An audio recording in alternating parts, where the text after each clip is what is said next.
Welcome to every water treater's favorite podcast, the Scaling Up H2O podcast. My name is Trace Blackmore, and I am your host for the water treater's favorite podcast. And this is the water treater's favorite week. Of course, we are celebrating the very first day of Industrial Water Week. Ladies and gentlemen, this is our favorite holiday of the year. This is a holiday that we cannot celebrate with just one day. No, we need an entire week to celebrate this holiday. And of course, we are going to be your central headquarters for all things Industrial Water Week. We're going to help you celebrate in style with a brand new episode each and every day this week. Now, here are a couple things you need to know about Industrial Water Week. One, you can mark your calendars for it because it's always going to be the first full week of October, and that is why we are celebrating it today. So you know each and every year when Industrial Water Week is going to take place. And as I said, we are not just going to celebrate it one day. We are going to celebrate it each and every day this week. Starting out with today, and today is Pre-Treatment Monday. Tomorrow, we're going to be celebrating Boiler Tuesdays. And then on Wednesday, it's Cooling Wednesday, followed by Wastewater Thursday, and then Careers Friday. Nation, this is my favorite week of the year, and it's because we get to celebrate the best job out there, and it's because we get to celebrate each other. And one of my favorite things to do this week is check my social media because everybody out there in the Scaling Up Nation is going to help us participate by sharing pictures of their favorite equipment, of them servicing their favorite equipment. So that's what I want you to do this week. Today, we're going to be talking about pre-treatment. I want you to go to your favorite water softener and take a picture of yourself right in front of that water softener and hashtag that to Industrial Water Week, or you can hashtag it to IWW24. If you're feeling really overzealous, you can hashtag it to both. We want to make sure that we can see your pictures each and every day. I love this because this is where people see how many other people out there are helping them celebrate. How many other people out there are actually in the same job that they are.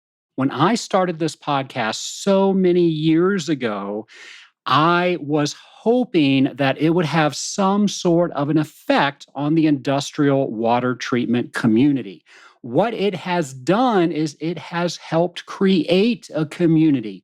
And so many people have come up to me at events and acknowledged the podcast for helping them through the worst day that they've had in industrial water treatment, but it got them through because they knew that there were other people that were listening to this podcast that were having similar days. And let's face it, we don't have a lot of bad days in industrial water treatment, but when we do, we want to make sure that we are not handling those alone, that we are part of a community. And that's exactly what we are doing this week. We are celebrating the industrial water treatment community. So remember those hashtags, hashtag Industrial Water Week or hashtag IWW24.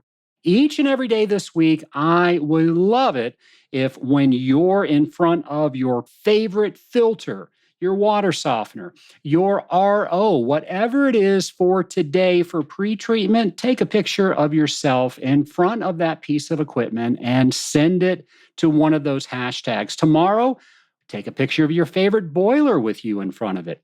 On Wednesday, your favorite cooling tower. Maybe you want to mix it up and put yourself in front of a chiller or a heat exchanger. I'll leave that up to you. On Thursday, maybe you're doing something with wastewater. And then on Friday, I have to tell you, folks, Friday is always my favorite day to log onto social media and see all of you because Friday is all about careers.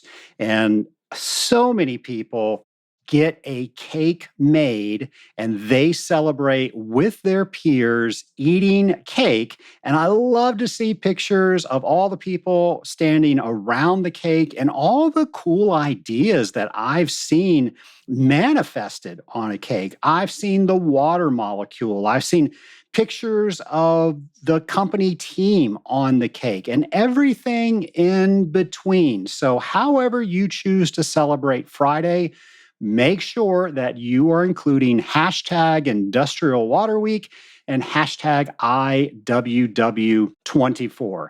As I said, we're going to have a brand new episode for you each and every day this week.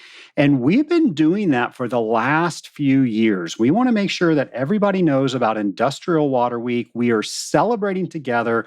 We are enjoying this awesome community that we are in of industrial water treaters. And your one-stop place to do all of that is the Scaling Up H2O podcast. Now, that being said, if you want to know anything about Industrial Water Week, we've made that very easy for you. Go to scalinguph2o.com and then go over to our resources section and then go into Industrial Water Week. We're going to have everything you need to celebrate Industrial Water Week correctly and the best that you have yet. Nation, I went ahead and I went online because why not? What do you do without going online these days? And I looked up to see if we had a definition for industrial water treatment. And folks, every resource that I looked up had a different definition. And that kind of led me to really realize something that we already knew. It is difficult to explain what it is that we do out to people that do not do what we do. The best I found was on Wikipedia, and it says industrial water treatment is used to optimize the most water-based industrial processes such as heating, cooling, processes cleaning, and rinsing so that operating costs and risks are reduced. And that was the best that I found. And I found things all over the place, some that were so off base that I wondered where they got that definition. So that means it's up to us to explain to people that aren't in this industry what it is that we do. And more importantly, why what we do is so important. So when was the last time you actually worked on how to explain what it is that we do to somebody that doesn't have the same common language as you and I? That might be a good thing for you to work on today as you're driving from account to account. How would you explain the value of all the things that you do to treat this most valuable resource, water? Water, without it, we have nothing on this planet, and we are in a vocation that allows us to treat this resource with the respect that it deserves. And it was truly the first green industry. We were making sure that we could get the most mileage out of water before anybody was even thinking about being green. But so many people don't understand that. So many people see that bleeding the cooling tower might be wasting water because they don't understand what you understand. So take this week to try to educate people that you come in contact with, especially your customers. What are some of the things that you do that allow them to save water, to use water longer, to ensure that we have water to use however we choose to use it on this planet for as long as we can think. Nation, we have a tremendous job. I want to make sure that we are taking the credit for this job. Scale Up Nation, all this week, we're going to have a visit from some of our friends out there in the Scaling Up Nation. So here you go. Here's somebody dropping by to say hello to the Scaling Up Nation. Happy Pre-Treatment Monday, Scaling Up Nation. I'm Keith Carl, and I'd like to discuss an application that was a very good success and had a very quick return on investment for our customer. And it deals with the district cooling industry. This happened to be in the city of New Orleans. They had a very hard time keeping their suspended solids at a level that allowed them to have a more effective and enhanced water treatment program. So we replaced a lesser efficient technology and put our technology in there. And within a 3-month period, not only the visible, but the laboratory testing to do particle distribution proved how clean that water was. And if anybody's familiar with district cooling loops, they're vast and tons of piping. And that was a great success. And that customer still enjoys that success 12 years since the installation.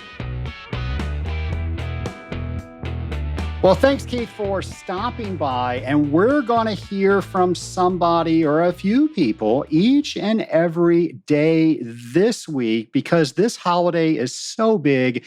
We want to make sure that we are celebrating it with as many people, as many friends as we can. And Nation, I was trying to think, what do I want to talk about today on Pre-Treatment Monday? Should we talk about water softeners? Should we talk about reverse osmosis? Should we talk about filtration? There are just so many things that we could talk about. So I thought we'll talk about a couple of things. One, if you want to bone up on reverse osmosis, you probably want to check out episode 372.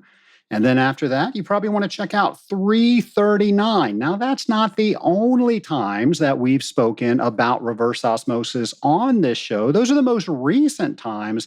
And if you are ever looking for a topic, all you have to do is go to scalinguph2o.com, type in what you are looking for in the search bar, and you will find so many resources from the guests that we have had on this podcast that will let you know things that you are trying to grow your knowledge about. And those are just 2 episodes to wet your proverbial whistle on reverse osmosis. Well, I thought we would talk about everybody's favorite water softeners today. Now, water softeners, I have to tell you a couple things about them. One is I teach math for the Association of Water Technologies. And whenever I get to water softener math, it really intimidates people. Folks, if you have ever been in my class, you see how simple these equations are. So I would ask you to calm down and look up those equations for yourself. And I am going to insist on you running them yourself. So many people rely on the manufacturer's representatives to run their equations for themselves. And Nation, that's fine.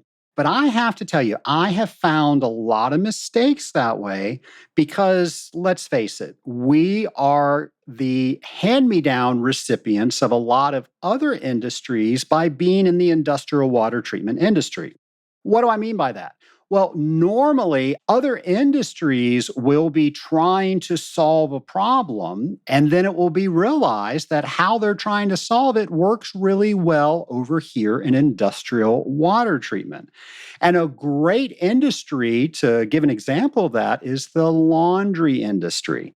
And water softeners are a must in every laundry. Why? Because you have to use more soap if you have a lot of hardness in the water. That's actually where that term comes from. It's hard to make a lather. So 17.1 parts per million is equal to 1 grain of hardness. And if you've ever been in my AWT class, I explain where all that comes from. I'm not going to do that today because that's math. I know you're driving. I don't want to put anybody to sleep. But just know that 1 grain is considered soft in the laundry industry. Well, folks, that's 17.1 parts per million of hardness. Less than one in a boiler is what is considered soft.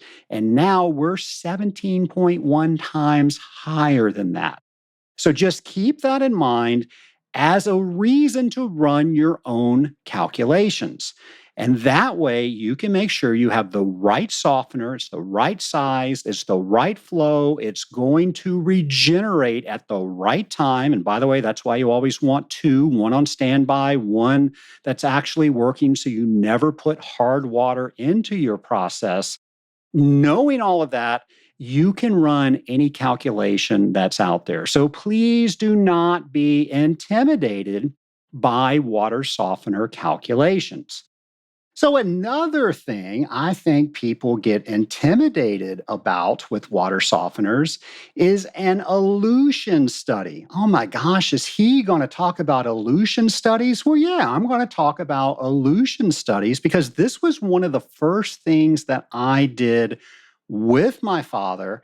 He taught me how to do this.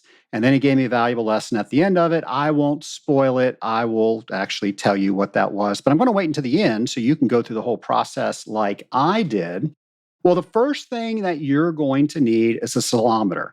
Now, this is not a salami sandwich. That was a joke my father made. I didn't think it was funny when he told it to me either, but now I'm sharing it with you. A salometer looks like a thermometer, if you will, with a fat end on the bottom and a skinny end on top. And then you need a graduated cylinder. And the graduated cylinder is what you're going to collect your sample in. And then that will allow that salometer to rise or fall within that water column. And then right at the water level, you get to read what reading that you get on that salometer. So hopefully everybody can visualize that. Now we're at our favorite water softener, and we're going to go ahead and initiate a regeneration cycle. Now, depending on which water softener you have, it might just be a simple press of a button. You might have to start engaging a timer. However you do it, you want to engage the backwash cycle, which is the very first cycle in the regeneration phase. Now, as you're doing that, there is no reason to take a sample of the backwash. But what you do want to do is you do want to take a sample of your brine tank. Folks, write that down. What is the concentration of your brine tank? And when you read it off the salometer, it's going to be in degrees. And there's a conversion chart for salinity. You can look all that stuff up, but go ahead and write down what that is. Go ahead and wait for your backwash to finish, and then it's going to start doing the brine draw. Now, this is where you want to start writing down all of your times. So as soon as it starts drawing, go ahead and take a sample. You're probably not going to get much of anything because it's just going to be mostly water. And then about 2 minutes later, and I like to do my draws about every 2 to 3 minutes. And if you're still trying to visualize how to do this, you've got a big graduated cylinder, probably about, I would say, 250, 500 mils, depending on how big your salometer is. And you are just going to take a sample right out of the drain of the water softener. And then as you're doing that, you're going to drop your salometer in, and wherever that water line is, that's where you're going to record the degrees off of the salometer. You're going to write down the times every 2 to 3 minutes, all the way through the brine draw. So you're going to have a lot of recordings for this. Next, you're going to make a note when the brining cycle stops and the slow rinse starts. Go ahead and still do 2 to 3 minutes there. And then when you get to your rapid rinse, which is the final stage of the regeneration, go ahead and continue to do that. Now you've got everything plotted out. And if you put that into Excel, it will give you a great graph. If you want to do that with your own graph paper, knock yourself out. And then I want you to look up what the different Aleutian graphs look like, and you're going to compare your graph to what the different graphs are. And you're going to find out, is everything good? And everything good pretty much looks like it's slowly going up. It's staying somewhere around the 30% mark, and then it starts to taper down through the rinses. You might find that you get a whole bunch of salt concentration in the beginning, and then it goes away too quickly. Well, that might mean that you need to increase the time that the brine is drawn in the system, especially if it doesn't go over the entire hour. Maybe you will find that your increase is so high in salt saturation that you've got too much salt in the system. Now, we all know that you can only dissolve so much salt in the system. So, what's going on there? Well, maybe there's too much brine draw to water. Maybe the slow rinse is not working properly. And then maybe we find that we just do not get up to the concentration over the entire time of the regeneration cycle.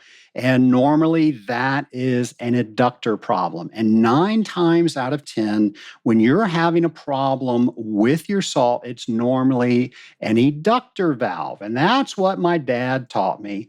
After we did this long, elaborate Aleutian study, he put a new eductor on the water softener and it fixed everything. And I asked him, I said, why did we go through the process of everything that I just said, knowing that you were going to just change the inductor valve? And he said, well, I'll be honest with you.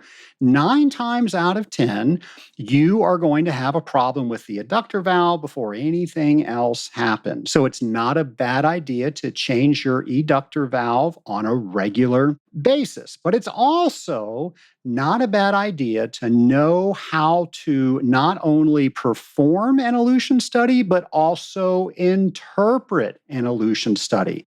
Now, I'm going to have a download of all the graphs and everything that I am talking about. It even has the procedure that I'm talking about on today's show notes. So if you want to print that and have that in your test kit, or keep that where you store your electronic files so you can do an Aleutian study, trust me, you can do it. It is not that hard, and it will tell you some valuable information about your water softener. Most likely, you can probably improve the efficiency of your water softener by doing an Aleutian study. So I hope this is one thing that helps your water treatment game on pre-treatment Mondays when it comes to water softener to be a better water treater. Scale Up Nation, I cannot tell you how excited I am to celebrate Industrial Water Week with you this week. And I also want to thank everybody out there in the Scaling Up Nation that when they saw me at a conference this year, you came up, you said hello, you thanked me for the show. Many of you had ideas and guest recommendations for the show. I can't tell you how much I appreciate that because, folks, we're going to hit episode 400 this year, and that is just beyond my realm of comprehension when I think about episode number 1. And folks, I hope we have another 400. I hope we have another 1,200 in the bag. But the only way we're going to do that is by you letting me know what the stories are that you want to hear about. Who do you want me to interview? What questions do you have? What show idea do you have? And you can do that by going to scalinguph2o.com, going over to our ideas page. And somebody that has helped with so many ideas is our friend James McDonald. And this has become a tradition, so we're not going to change it this year. James does a detective noir series, Detective H2O training series, where he tries to have fun and teach us something through the Detective H2O story that we can be better industrial water treaters. So each and every day this week, we are going to showcase Detective H2O. And tomorrow, folks, you get a brand new Detective H2O. And James, once again, has invited me into the world of Detective H2O. Which accent will I have? You know, all my accents default to Southern. Maybe I do a better job. Maybe it turns into Southern. You're just going to have to wait and see tomorrow. But in the meantime, here is the case of normalization. Welcome to Detective H2O, the case of normalization.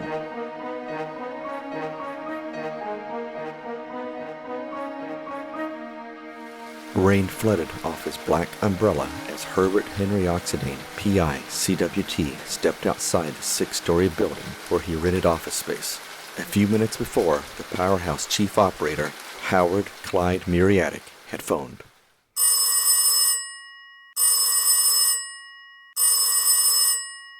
On the third ring, the water detective answered.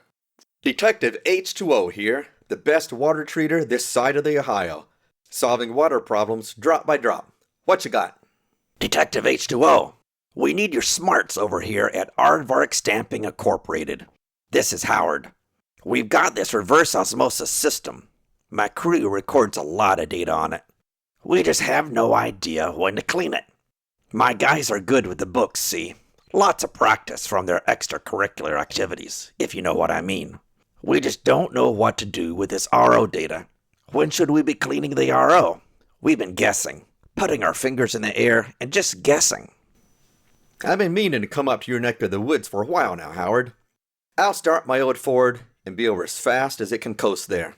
It's mostly downhill. Crack open the checkbook and save me some coffee.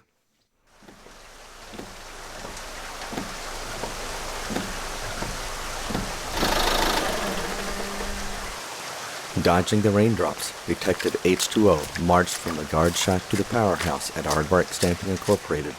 Their 3 100,000-pound-per-hour coal-fired water tube boilers lined the main aisle with the operator room on the far side. As he searched for Howard, the water detective took a moment to look through the logbook. Everything appeared to be in order with regular testing and no notable events with the water treatment equipment during the last few weeks. Detective H2O took a moment to chat with the on-floor operator he found sitting in front of the boilers with his feet propped up. Ox, it's been a while. How have you been? Oh, not bad, Barney. Not bad at all. Don't bother getting up. How about you and things around here? I'd complain, but nobody would listen. Things around here have been going fine. We finally rebuilt some of the valves on software number 2 a few months ago, but she'd been eating her tires kicked for an embarrassingly long time. Sounds good. Is Howard around? He called me about interpreting the RO data. Howard's around here somewhere. I'll call him on the radio and have him meet you at the RO. You'll find log sheets to the right of the units. Detective H2O made his way to the RO, observing the flow rates, pressures, connectivities, percent recovery, temperature, run times, etc., as he listened to the unit run. It was filling up the permeate storage tank, and at first glance, things looked good. The data on the log sheets only went back a month and didn't show anything obvious. A more thorough look at the data would tell the real story, though. Detective H2O, thanks for coming. As you can see, the RO's humming right along, and as you can see from that log sheet you're holding, my crew's good at keeping the books. We completely guess when to clean it, though. The permeate flow rate is relatively constant, but I know these things do foul and need periodic cleaning. Is cleaning every 3 months really necessary, though? Or should we clean more or less frequently? I've got no idea. I see your problem, Howard. Reverse osmosis systems are a great technology. They can save a ton of money in boiler fuel cost and water cost. I've worked with them for years, but they can be counterintuitive when interpreting their data. Changes in pressure, temperature, dissolved solids, percent recoveries, and so forth can make just eyeballing the data impossible. They can work against each other to make what seems like a good trend into a hidden disaster. Do you have the rest of the data? We should go back several months to see what's been going on. I've got better than that, Detective. I've been entering it into a spreadsheet. Grab that log sheet hanging there, and we'll put that data in too. When Howard fired up his computer and entered the most recent data, a clearer story still did not show. Look at this, Detective. The permeate flow rate has been steady for the past year. Very steady. I start getting nervous when it runs for too long between cleanings. We cleaned this unit last October, and then late February. But you wouldn't know it by looking at the permeate flow. No changes at all. Are the membranes not fouling? Should I stop cleaning? I wouldn't draw that conclusion yet. Let's see how variations in variables such as pressure and temperature affect the permeate flow. It's called normalization and allows you to do an apples-to-apples comparison of the system. Would the membranes you have today perform as well under the same conditions as when they were installed? Normalization uses mathematical tricks to take the membranes back in time to answer exactly that question. We've been comparing apples and oranges up to this point. Let's dump your data into this normalization spreadsheet I developed based upon ASTM standards and advice from membrane manufacturers. Let's see if this data sings like a canary.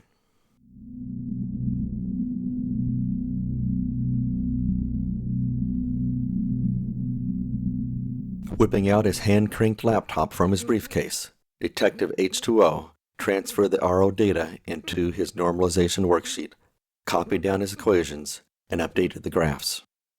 Then he whistled. Look what we have here, Howard. Well, that's a horse of a different color, Detective. Looks like you've taken the blinders off. Yes. You see, as a membrane fouls, it takes more pressure to force the water through the membrane. Counterintuitively, as temperatures increase, water passes through the membrane more easily. These and other factors can make non-normalized data look just fine, but as you can see in this graph of normalized permeate flow, or NPF, it doesn't look fine at all. Look at these increases in October and late February. Those would be your cleanings. RO cleanings should be done based upon analysis of the data like we're doing here. Some rules of thumb of when to clean is when the normalized permeate flow decreases by 10 to 15%, normalized pressure drop increases by 15%, and/or normalized salt passage increases 10%. Some membrane manufacturers may have slightly different recommendations, but these are a good place to start. Cleaning too frequently isn't necessarily good for the membranes, just like waiting too long can be bad for them as well. This is great, Detective H2O. How have we been doing then? It looks like you probably waited too long between cleanings when you did the October cleaning, but the membranes appear to have recovered well. Then, when you cleaned again in late February, you probably cleaned a little too early. It may have gone another month or so before the data would indicate the optimal time to clean. How about now? Is it time to clean now? Looking at this normalized data, I'd say things are actually holding steady. Barney said you fixed up softener number 2. Was that sometime around or after the last cleaning? You know, now that I think about it, yes, it was the beginning of March. That unit was prematurely hard for longer than I'm willing to admit. But should we clean the RO now? It's been over 3 months, going on 4. Shouldn't we clean? I'd say no. Clean this RO based upon the normalized data, and the data says the RO is not fouled enough to clean. I'll leave you a copy of this normalization spreadsheet to keep logging your data into. You can email it to me periodically to take a glance over. We'll make the decision together. That makes me feel a lot better. The budget is tight around here at Aardvark Stamping Incorporated. The longer I can go without buying new membranes, the better. On the flip side, I don't want to spend more on labor and chemicals for RO cleaning than I have to either. This is a good plan, Detective H2O. I'm glad you're on my side. I'm always on the side of wise water decisions for both the customer and the industrial water equipment. Now, where's that coffee?